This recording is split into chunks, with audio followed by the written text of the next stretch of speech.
சென்னை சர்வதேச புத்தக கண்காட்சியில் தமிழக முதல்வர் ஸ்டாலின் அவர்கள் ஒரு மிக முக்கியமான அறிவிப்பை வெளியிட்டிருக்கிறார்.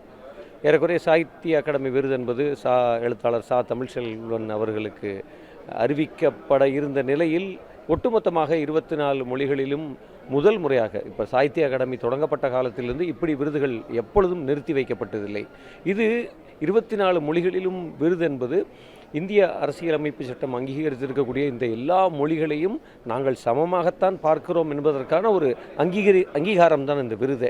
அப்போ இப்படி இந்த 24 மொழிகளில் விருது நிறுத்தி வைக்கப்பட்டிருக்கிறதும் அதற்கு எந்த காரணத்தையும் அவர்கள் கூறாமல் இருப்பதும் ஏறக்குறைய இந்தியாவினுடைய இந்த பன்முகத்தன்மையை அல்லது இந்தியாவினுடைய பல மாநிலங்களை அது வந்து ஒரு ஒரு ஒதுக்கி வைப்பதும் அல்லது அவைகளெல்லாம் பாரபட்சமாக நடத்துகிற ஒன்றிய அரசினுடைய போக்கை தான் வெளிப்படுத்துகிறது. அப்போ இந்த விஷயங்களை நாம் எதிர்க்க வேண்டும். ஆனால் எதிர்க்கிற அதே நேரம் முதலமைச்சர் அவர்கள் தமிழ் செம்மொழி விருதுகளை இந்த முதல் கட்டமாக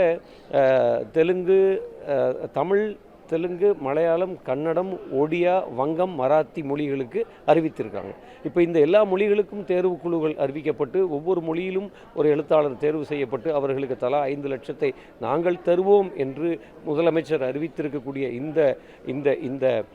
இது ஏறக்குறைய ஒரு வாய்ஸ் ஆஃப் சவுத் மாதிரி தென்னகத்தை ஒற்றுமைப்படுத்துகிற, தென்னகத்தையும் நாங்கள் இணைத்து பார்த்து கொள்வோம் என்கிற அந்த அக்கறையின் வெளிப்பாடாக, சகோதரத்துவத்தின் வெளிப்பாடாக இந்த அறிவிப்பு பெரும் மகிழ்ச்சி அளிக்கிறது. பெரும் அங்கீகாரத்தை நாம் இந்த தென் இந்தியாவினுடைய இந்த மொழிகளுக்கெல்லாம் தமிழ் வந்து ஒரு ஏறக்குறைய ஒரு தாய்மொழியைப் போல ஒரு தாயின் இடத்தில் இருந்து இந்த அறிவிப்பை முதல்வர் செய்திருப்பது வரவேற்கத்தக்கது என்றே நான் நினைக்கிறேன்.